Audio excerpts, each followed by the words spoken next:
Bula vinaka, talofa lava, malalei, and kia ora family. Welcome back to the Nesian Money Show. Today I'm going to start off with a bit of a statement, and that statement is, culture is not our problem, confidence is. You know, us as Pacifica people love to say that culture holds us back, but is that really true? Or is it just an excuse? What if the real issue isn't our traditions, but our own lack of confidence to break barriers, take risks, and claim success? Today, we're sitting down with Voli K, the Fijian-born, Australian-bred artist who has defied expectations, challenged stereotypes, and refused to let anything, even his own insecurities, stop him. Born with albinism, Voli K grew up knowing that it meant... Grew up knowing what it meant to stand out, but instead of hiding, he turned his difference into his superpower. Now he's using his music, his voice, and his story to inspire a generation of Pacific people to quit staying in the background and step into the spotlight. And on that note, I'd like to welcome our brother Voli K to the show. What an honor and pleasure to have you here. Let's go. What an opening, eh? What an opening. Wow. Welcome. How are you, Vols? Welcome, Bula bro. vinaka. Yeah. Thank you, brothers. And for those who are listening, thank you for joining us. For those who are watching, thanks so much for joining us. I'm Voli K, as my boy was mentioning. I'm so bloody honoured to be here, man. It took a while to get here, but we're here, eh? Izzy was kind enough to be my Uber for today, so thank you, Izzy. Thank you, Izzy. Thank you. Anytime. Nesian Money Show, man. I'm bloody privileged to be here. Welcome, so, thank you, man. Thank you. Appreciate it. Thank you so much. Man, again, great to have you here. Yeah. Now, can we start off? The very first question for tonight is, Sure. can you share with us a little bit about your upbringing, where you were born, and what school life was like?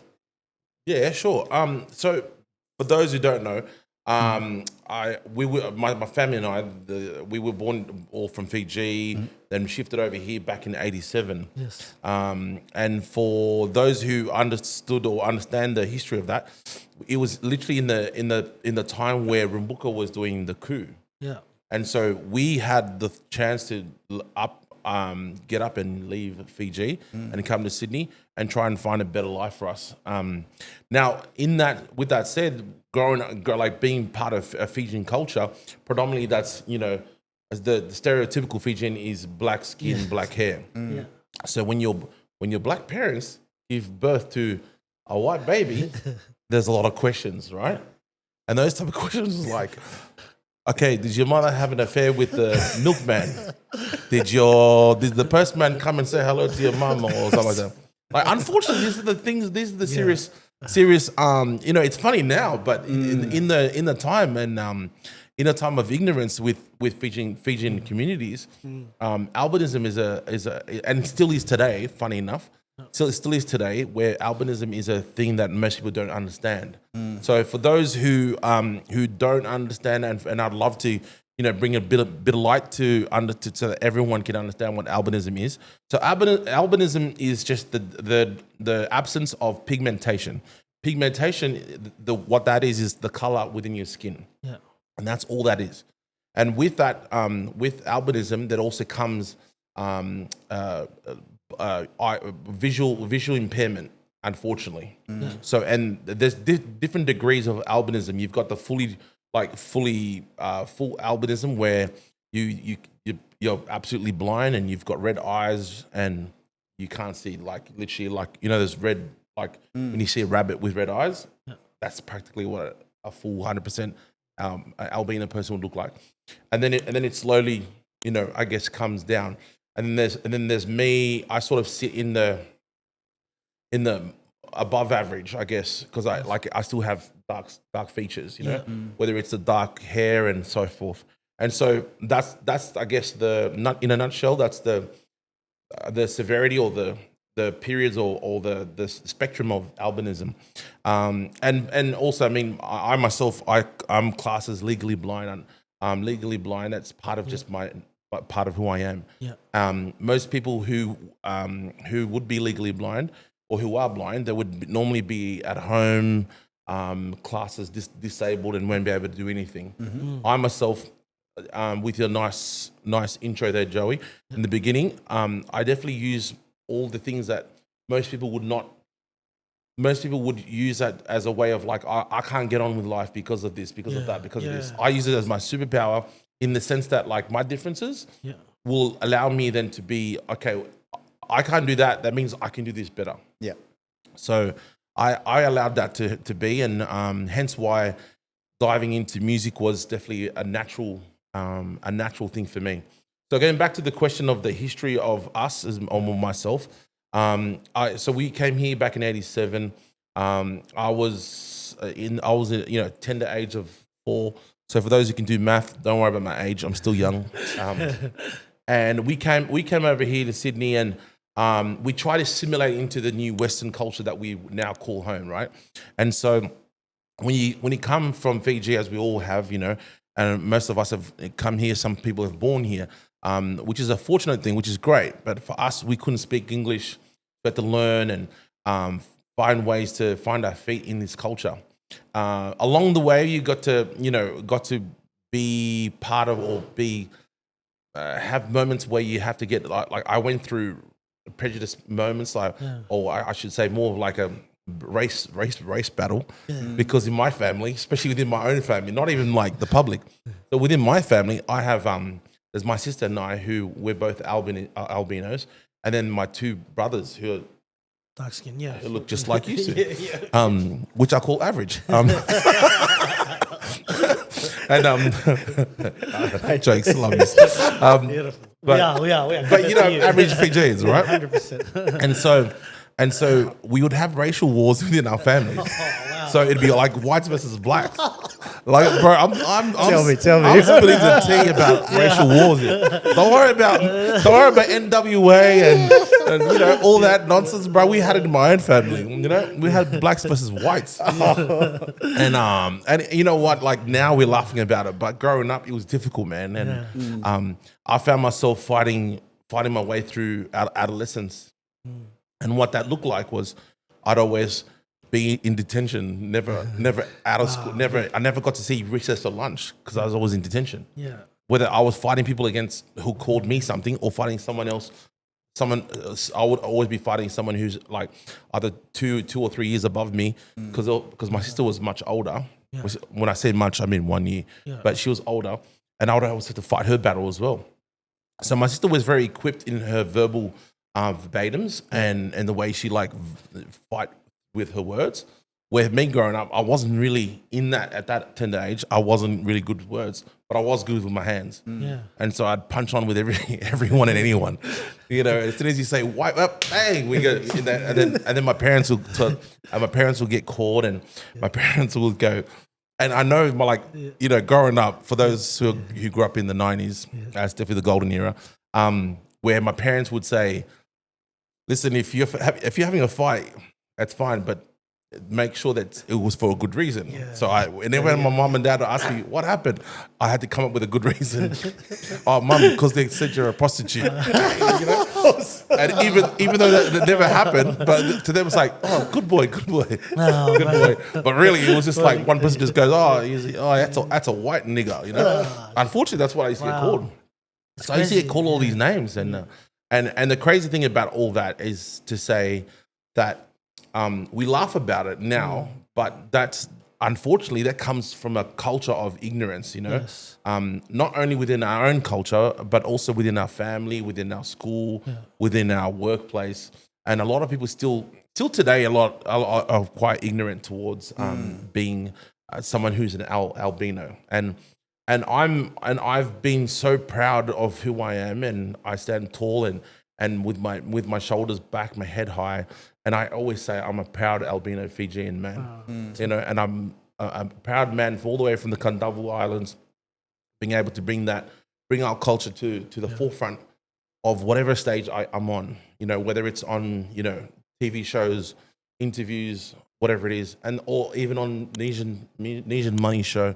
I'm proud to be Fijian, an albino man from Fiji, and I guess going back without carrying on too much, even though it's carried on way too long. It's good, Voli, man. This is all good stuff, man. It's so inspiring, and it's like, bro, it's I mean, it's a story in itself, and But I just hope that people that are listening and are watching, that I'm in a place now that I can, with my hand on the heart, I can say that I'm living my dream, And the dream was to always find something that I'm always good at, that I've always been good at, which was music, and use that to allow me to then make money off that. And so I've been so fortunate to be able to do this. And if I was to die tomorrow, I'd say I'd die a happy man, because I've reached that potential of living the dream, living my dream, which is do something that you love every single day.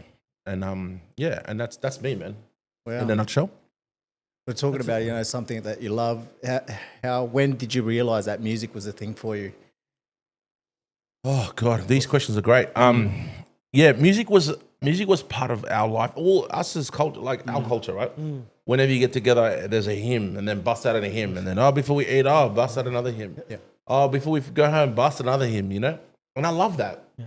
And it's something that I love to, want to incorporate in my family life, as well as, even when you see weddings and stuff like that, I'm just like, when it's culturally based, I was like, that's a beautiful wedding, But getting back to your question, easy about music, I think, I started playing in church at the age of 8. I started playing on the drums, and then I moved over to the keyboard, and then everything else sort of just came naturally, I guess. Was there other musical people in your family, like anyone else, your dad? Yeah, my brother Sully, he's really talented. Yeah.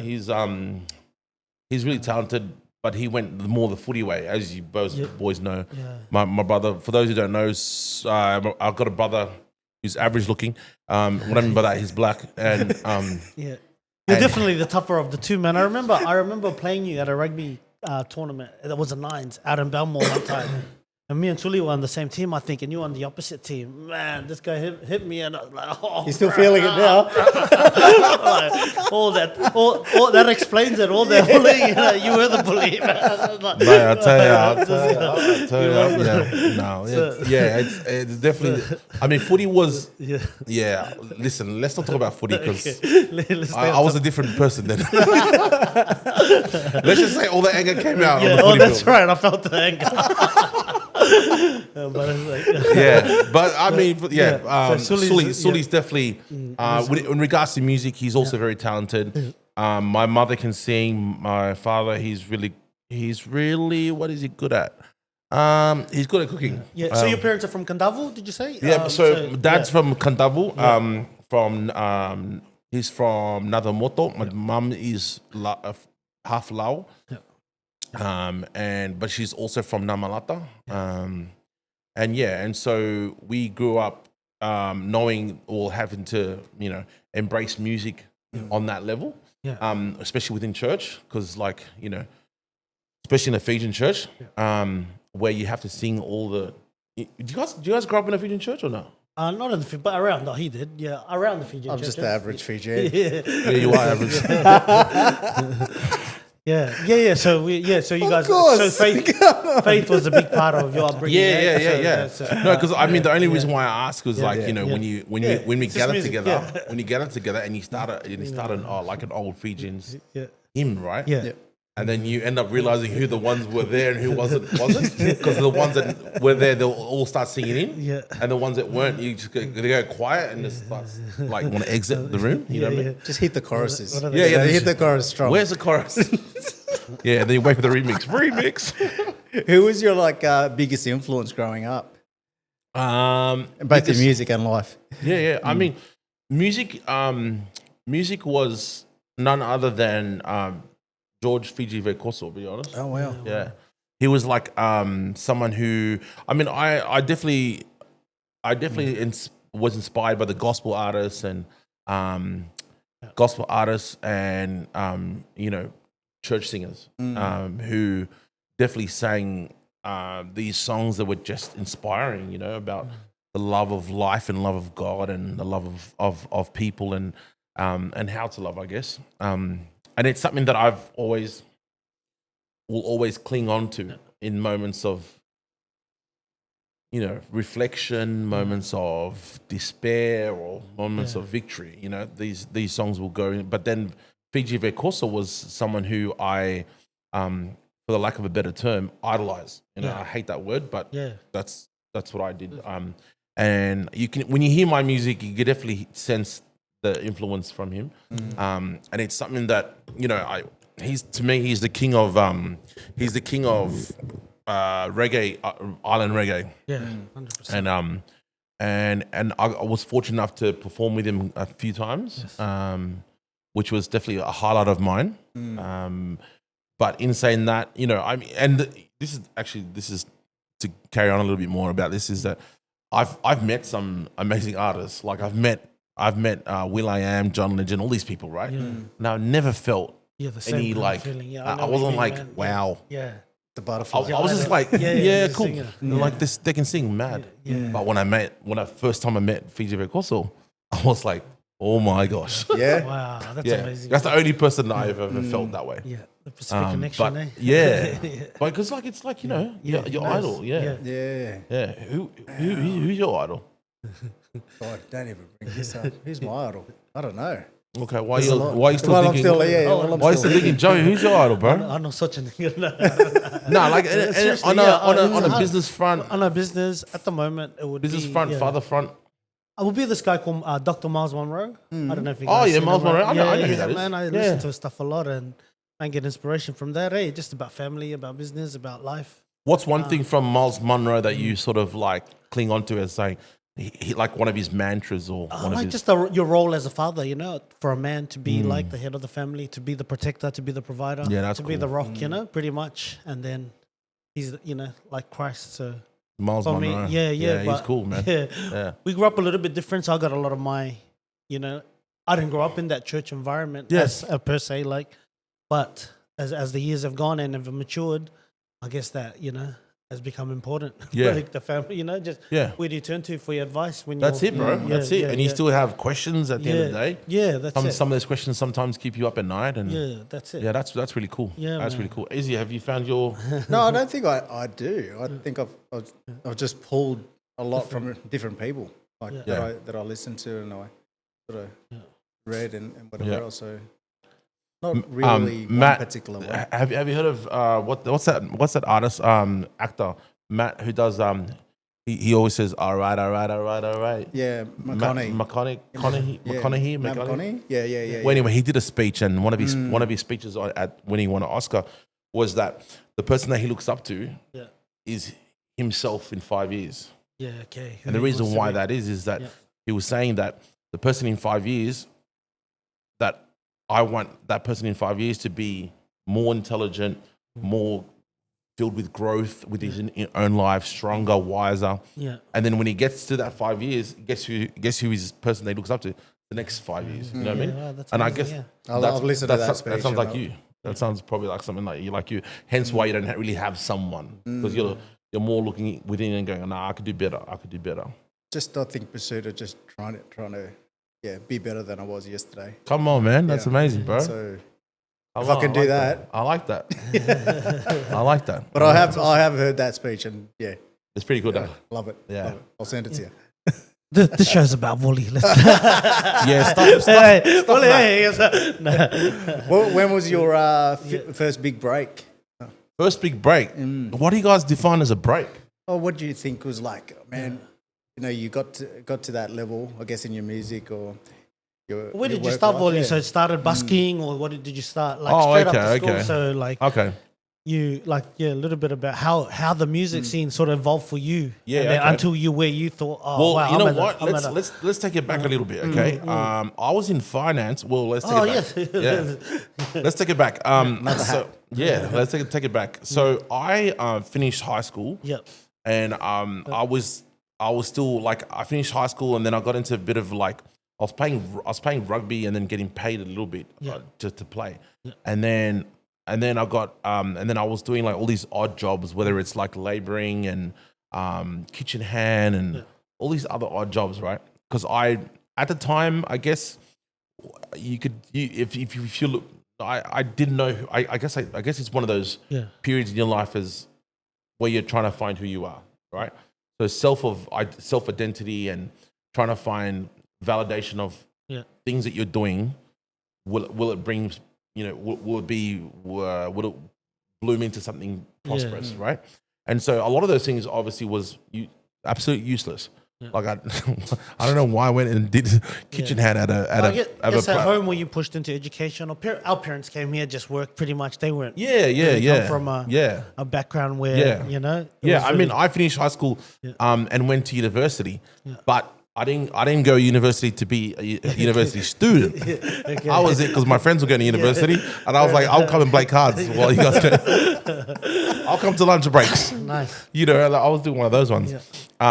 But I was doing odd jobs and here and there, and then eventually I got injured in rugby, and then I snapped my ACL. And then the manager of our team at the time, he was like, hey, I work for an agency, work agency, a white collar agency. I can throw you in there and get you some office jobs. And I was like, that sounds better than laboring. Yeah. I was like, what qualifications do I need? And he's like, oh, no, you'll start from the bottom and you just got to be good at talking. And I was like, that sounds really hard. Yeah. So I was like, that is me. So I went into that in 2008. Yeah, I started finance. Wow. And then I finished up in 2019. Yeah. Did you enjoy it? Loved it. Yeah. Loved it. Because it's like, when I say finance, mate, the only person that knows about finance on this table is you. Okay, let's just say when it was actually hard work, I was going, I'm going the opposite direction. When they were like talking about this and that. I mean, I specialize in at the time when I was in finance, I was in superannuation and life insurance. Yes. That's what I was doing. Yeah. And then when I got out of that, that's a long time, man. Yeah, I mean, it was 10 plus years. Yeah. Wow. 10 plus years, and but then I got asked by the show to there was a show on Channel 9, I think it was, whatever. It was called The Voice, and I jumped on that show. Yes. They asked me to come on the show and said, "Oh, listen, hey, would love you to come and join us. Would you like to do that?" And I said, "Yes, please." I was like, "Please, for the love of God, get me out of here." And so but the thing was, I already planned that 10 years in finance, I was going to get my long service leave payout, and I was going to do music full time. Wow. But I honestly feel it was a God-given moment where the voice came knocking on my door and said, "Come to the show," and it looked like as if I planned it all. Like that's the way people saw it. But I keep telling them, no, it wasn't me. Because if it was me, it would have been, would have done wrong so many times. I would have taken so many wrong turns. But literally by the grace of God, I was able to get on that show and make my mark. I felt I could have gone further, but let's not talk about that. I went and did the best I could, represented my culture. You did awesome, man. Yeah, thank you. Appreciate you, bro. Appreciate you. And the weird thing, that was 2019 when I was on that show, right? 2020, whatever it was, 2020. And still today, I still get recognized. And they're like, "Oh, you on the show?" Like, not every time, but just randomly, like, random moments. And which is kind of cool because for me, it's just like, that was so many years ago, but I'm still, So you were gigging throughout that whole time, like you were working in finance and then doing the gigs in the weekends, at nighttime, the weddings, I was. So was that's a side? That was like your side hustle. Music was your side hustle. So I was doing music since 2010. Yeah. I started doing music outside of church. Yes. So before that, I was fully into church. I mean, I still, I still call myself a Jesus lover. And at the time, I was also singing in church at the time. But then when 2010. A friend of mine said, "Hey, you're singing in church and it's great, but I think you can make some money on the side." Yes. And I was like, "You said money?" And I was like, "Let's go." So I went out and then I haven't looked back.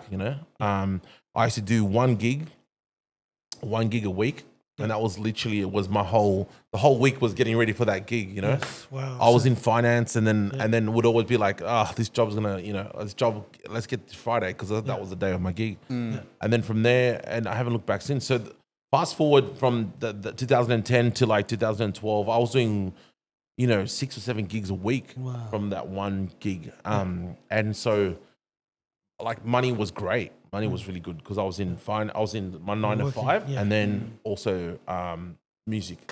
And when I say money was great, as in I didn't really care too much what I was doing with my music money. Yeah. Because I was just, Getting money from a getting full-time money job. from a full-time job. Yeah.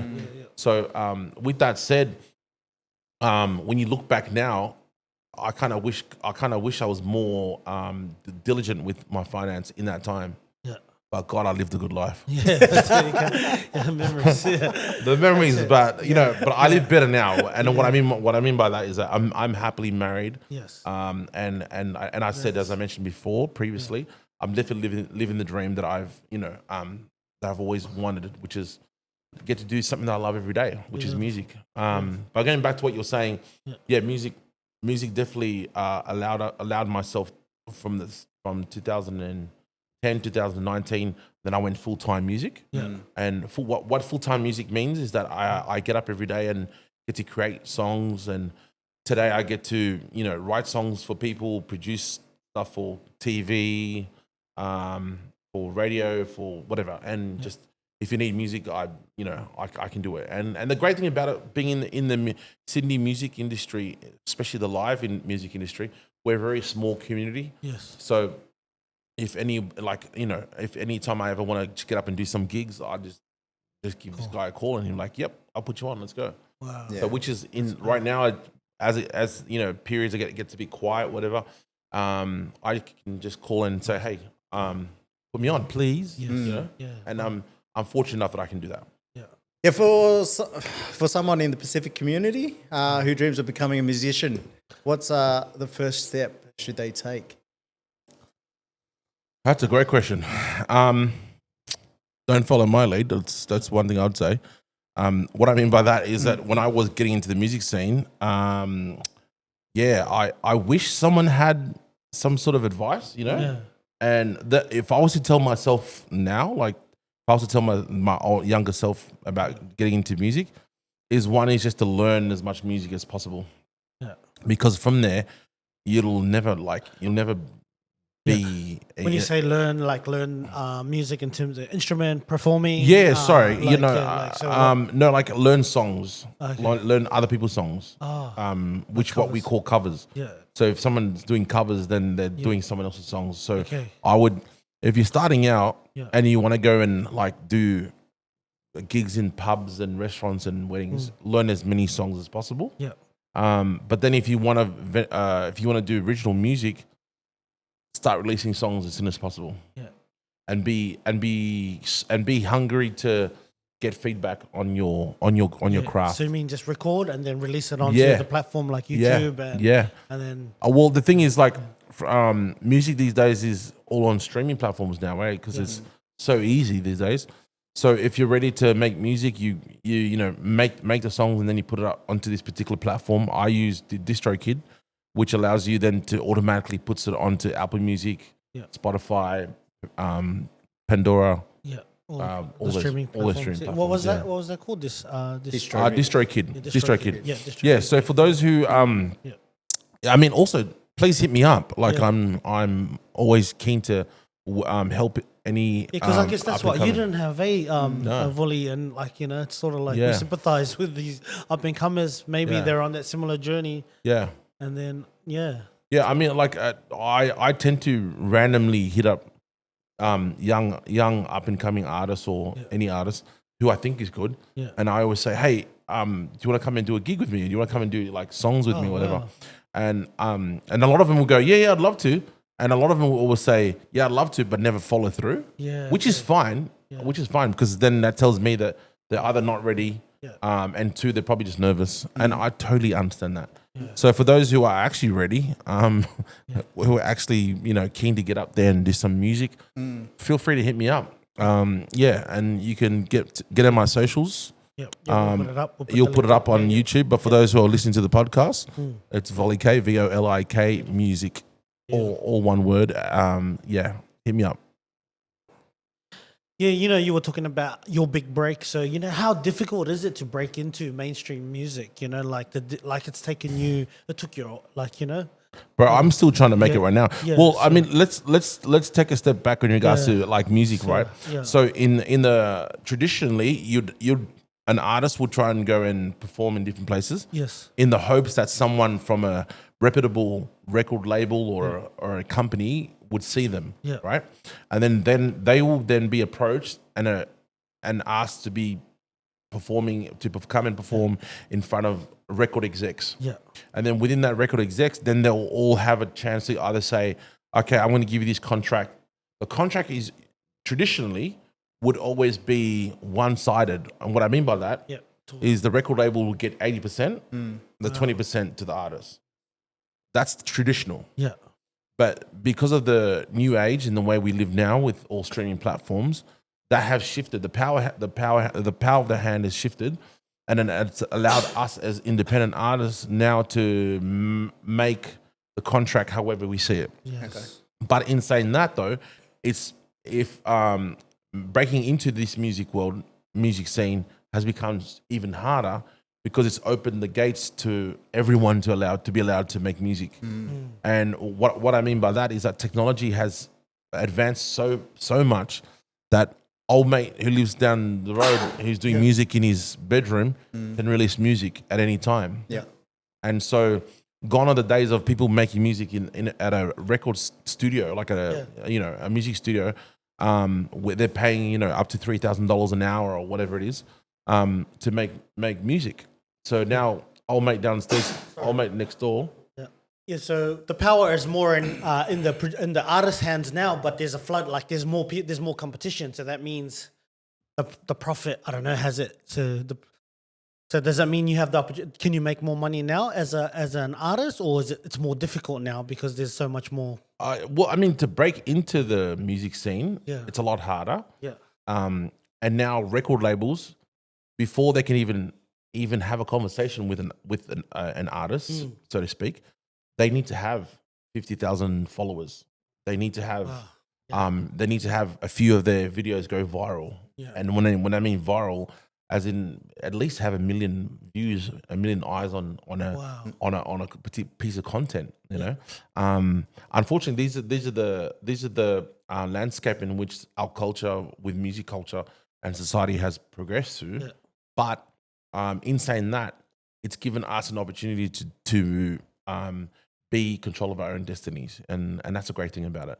But unfortunately, when you look at, we're going back to the streaming thing with music. From the last time I checked, for those who make 1 million streams on, like, Fires release a song, or even release a song on Spotify, and you got 1 million plays, you'd get less than $5,000. Yeah, well, wow. Yeah, that's it, eh? 1 million plays. Yeah. 1 million plays. I know that's a lot of plays, right? So one of my songs that I a dance track that I worked with a good friend of mine, Dave. We produced a track. It's called 1993, and I think it's roughly under 200K. I get a lousy like $8 or whatever it is for it. So you got to do volume, it's like a lot of songs there. It's crazy. But when you look at the whole like scheme of things, it's like this is why AI has come into play even more, where you can get AI to, you can have this whole entire house. There's like actual it's called streaming farms. Have you heard of those? Yep. Yeah. So in a house filled with iPhones or whatever, streaming all a particular thing, and so they become artificial streams. Wow. And then people end up having a few actual well-known artists have done that and have been caught out, unfortunately. But going back to what you're saying in regards to making it into the music scene, I personally don't think I have made it yet. But emphasize the yet. I'm definitely on the journey of the goal is to be the most influential artist from the beautiful islands of Fiji, but also Australia. Awesome. Yeah, that's the goal. Well, that whole thing, with the music industry, there's a lot of parts to it, right? You got to know the business side and obviously the musical side of it. Yeah. So, how have you worked that into your life now? So great question. And I think everything that can stand everything that can stand time is always built on foundations that are strong and solid, and usually with a great team. So I personally would need to I personally have my own little team that I can lean on for advice for entertainment lawyers, publishers, PR. I mean, all these acronyms I'm talking about and things I'm saying. A lot of people don't know what the meaning is. It's like the commercial. You can now commercialize it, but there's a lot of different components. that come into making it work, right? And different people. So in terms of so you make a song, right? You need your sound guys, you need your video guys, you need then to release it, you need lawyers and publishers and what. As I was mentioning before, that technology's allowed us to to move so far ahead that a lot of what you're mentioning right now, like I do it all myself. Wow. Like I'll record it myself, mix it, do everything, and then. But if I wanted to make it sound better, I'd always go and get someone who I can pay to do it better. I'll always pay someone who can do a better job than I can. Yeah. But if I can do it myself better, then I'm like, why am I paying you for? You know what I mean? Yes. Yeah. So in regards to like a one-stop shop, you can do it all yourself these days. Yeah. And thanks to AI, mate, I'm asking AI about legal terms and legal advice.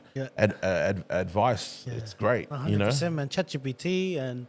Deep dive, mate. It's my new best friend. Deep sea. Deep dive. Deep dive.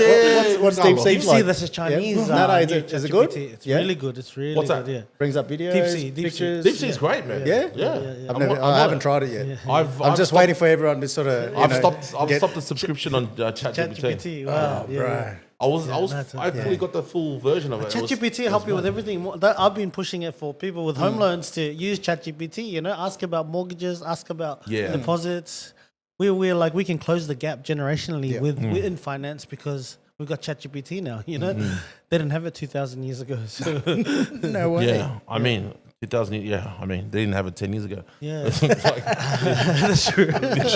Literally. Yeah. Hey, but in the finance world, has AI taken over quite a lot? I think in terms of the processing stuff, like the loan processing, so a lot of the banks are closing down and it's all becoming digital. So ID checks, pay slips, and everything's email, and there's hardly any like manual paperwork or anything. It's all like phone and computer, man.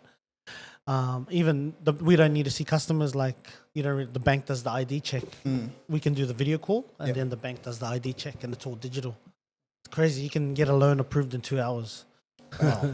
From application to approval with the property. Wow. It's amazing, man. Now. What about you, Izzy? AI with logistics, has it come into play yet? Slowly, we're starting to see it with what we do now. Like it's made, I guess, just the operational side of things a lot easier. Yeah. And even trying to teach someone else, instead of having, rock around with a book or anything like that, you just do it all in your phone. Everything's quite easy. All the apps are linked together and things like that. So you just can take a picture of what you need to deliver and it just brings it straight up. So just take a picture of the address and it just sorts everything out for you, and then you just push the button and you go. That's just on your phone. Posting guys here, you just sign here and it's delivered. It comes to your phone. Yeah, that's pretty cool. If I may ask another question, sorry, that's all right. Turning the tables here. Voli K show. Turning the tables here. The Voli K show. The question I wanted to ask was, yourself being in finance, yourself in logistics, us as Pacific Islanders, like our community, what do you think is stopping us within our own industries to excel and be better than the next person?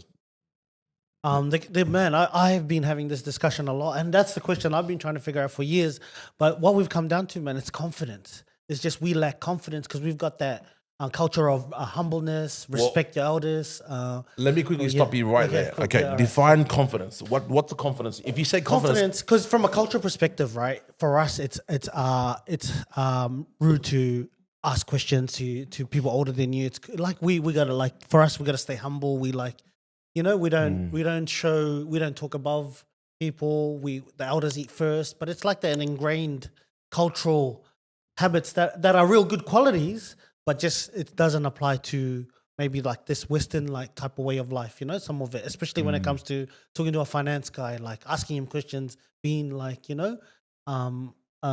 more assertive or more confident, basically, to want to know Yeah, and then also, you buy a property, your family says, oh, he can't, the village mentality, like, oh, he's got a property, he thinks he's cool, blah, Yeah. and then sort of like drags you down a little bit, and I shouldn't really, it's sort of like not but encouraged. Do you think though it's if we were to shift, I guess, the confidence into more like ignorance, like the lack of knowledge, the lack of education? Because if a person was educated, would they not have confidence? You know what I mean? Would they not step forward and go, you know what, let's do this, let's do that? But because of the lack of knowledge, the ignorance level, and going back to, I guess, us as Fijians, right? And which is what you're sharing right now. I totally agree. But I think there's more to that, as in there's more to it in the sense that you've taken it upon yourself to teach yourself what you've learned now, right? The initiation of that was from you, not from anybody else, right? Yeah. And I think that's the like disparity between you and the next person next door. Yeah, I think with the reason that is because our parents, like, they left the villages to come here for a better life for us. So their dream for us was to own a home, like for us, their children, So now we're in that position to be able to do that because now we've been educated in this system. Yeah. So we're educated in this. So now it's up to us really to take advantage of their sacrifice, basically, or their hard work. How do we honor their hard work and sacrifice is by now becoming homeowners, by educating our children, by making it for the next generation where home ownership is normal. Going to private school is normal. Having health insurance is normal, which I think the Italian families, they've come 80 years ago. They're builders now. The Lebanese, they've come maybe 80 plus years ago. So they're second, third generation here. I think we're first generation. We were born in Fiji. I was born in Fiji. So we're really first generation in Australia. We haven't really, and it's not, we shouldn't be hard on ourselves. This is just the time for us to take advantage of the opportunities, that our parents have sort of like left their homelands for us, for a better life, So this is the land of opportunity, and that's why our parents left. They wanted this life for us. And I think it's just our time now. It's our time. We are educated. Now we're having these conversations and it just starts with it. That awareness that we're ready, Let's do it, man. Let's get your deposit saved. 100%. What do you reckon, Izzy? I think for me, like, I'm on the same line as you guys. It's more about fear, the fear of stepping out, and with what you're saying, it lines up with, like, I'm scared to do this because I don't know, and then also not knowing, then I don't have the confidence, So that's where you are always, when you're around the family, you're safe. But then when you need to stick your head up or step outside the family or step outside the group to then go educate yourself, then you'll start to know things, then you'll start to apply it and get confidence, and then obviously, for the majority of us, our parents claimed, like, the hope was he'll become a good sportsman, he'll make it, and he'll take the whole family. So all that reliance was on that one guy, and there's so much pressure, But we're better than that as a people. We can be, we're artists, we're creatives, we're intelligent, like, we're smart, like, financially we've just been focusing on footy rather than having these conversations where, hey man, home ownership is another avenue. Being an engineer, being a lawyer, being a musician, that's another avenue to creating wealth and financial stability, prosperity within our community. So just to the regular person that's listening or watching, and they're going through listening to what we're talking about. Yeah, what's that advice on how to find confidence or how to find the knowledge or how to surround themselves with people that they can, I guess, help them lift to become better than where they're at? How does one find that? I think for me, always knowing and having the feeling of, hey, I can be better, I can do better. So you sort of need to get yourself out of the environment that your norms and step out, and that's what I'm talking about. Having that to build that confidence, you need to get out of your environment to put your 5 closest friends are who you're going to turn out to be like. That's it, and bro. That's in life. That's it. So you need to find those 5 people. Don't be the smartest in the room, because if you're the smartest in the room, you're in the wrong crowd. Let's get it really practical. When you say find the five friends, mate, you can't go down to the park. For me, mate, fully, I think it's more like this. It's more like we need to stop using culture as an excuse for our lack of wanting better or doing better. It's like we're brown, we've been we're looked down upon, we're only good for factory work, all that kind of sort of Yeah, mentality. yeah. To squash that, man. To say, Stereotypical, man, yeah. wait, let's like stop using all those excuses now. Let's buy a house. Look, our parents came, they left their homes, they didn't speak in English, they've made it. Why can't we take it to the next level? You know, That's and it. basically that's it. I don't think there's any more to it. We shouldn't over complicate or Complicate analyze it, it. yeah. It's just, bro, get to work. Let's get a house. Yeah. Let's get our kids some stability. Let's build Yeah. a future for our children. You know, Yeah, our yeah, kids yeah. need like money, prosperity. This country is all about like economic prosperity, and we look at the roads, look at the good hospitals, like compared to. So we want that. We're attracted to it. Why are we then just limiting ourselves to factory work, labor work, and stuff? Totally agree. Totally agree. And I think we're getting there, bro. It's just having the conversation. I think we are there. We're at that crossroad. It's just having that conversation, like this conversation. And bro, the question you're asking is like, it's like, But it's perfect, man. seeing us And having this conversation. Yeah. It's seeing people being able to do that. You know, being Yeah. there are lawyers, there are doctors, Yeah. there are musicians. exactly. It's there are mortgage highlighting brokers. not just the sports people in the community, because that's what we seem to sort of focus on. Yeah. Is the rugby league players, the rugby, like the sportsmen.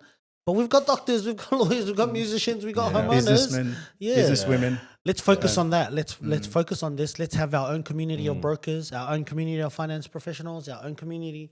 So that, like, I think money is a key, like a key foundational thing that we need to focus on to grow as a community. I think, we can do all our traditional things if we're financially more stable. Voli. So that's. What do you think? No, I think from what you're saying, I think it's great. I think it's great. I mean, you've got, and I think between you two, between Izzy and Joey, I think you both got a good grasp on how to move forward in not just not as individuals only, but also with the community and so forth. And I think trust is a big thing within our community. So You can't do it by yourself. But then if you build this network and this community, then like And be that whole account- trust thing will just will come naturally. Yeah, You know. yeah, totally agree. Totally agree. But there are people out there doing it, like, out here in Mount Druitt, they've got the markets going now with the Pacific Islander community. Yeah.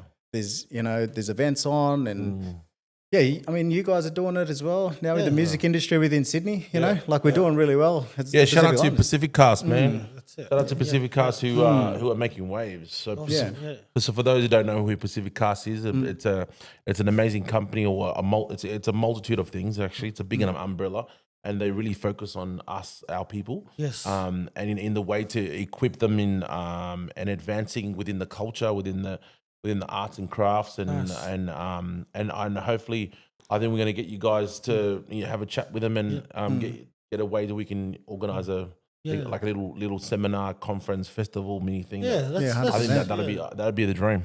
And that's what we can grow this into.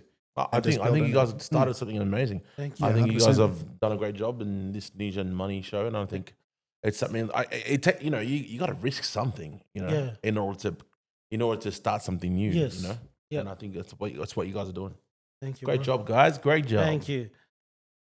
Okay, so let's hear some of the stats, bro. In music, we'll get back to music. Yeah, let's go back to music. Yeah, because I guess people are watching you, Voli. They've come to watch you and like hear your story. Because I know, man, see our community. There's so many creatives, but making a career out of it, just to get a bit of an insight, because then it'll help them make better decisions. Like family wise, they might not take that route where they do the 10 years of trying to make it, and then understanding that, working as a music, I had a full-time job, I'd save more money now, and but that you've walked that path for them to make it easier, sort of like what our parents done, So this is part of that platform, is providing a shorter path to financial. But I think what you're saying is right. Like, why make the mistake when someone else has already made the mistake? Correct. And we can just pass on the and friend, you're happily passing it on, openly with Always, everything, sharing always. it. And this is what we need, a platform like this where, look, it's Diaspora, where you put all your music and you spread it to all the platforms, stuff like that Yeah. he may be going searching for when Voli can just tell you.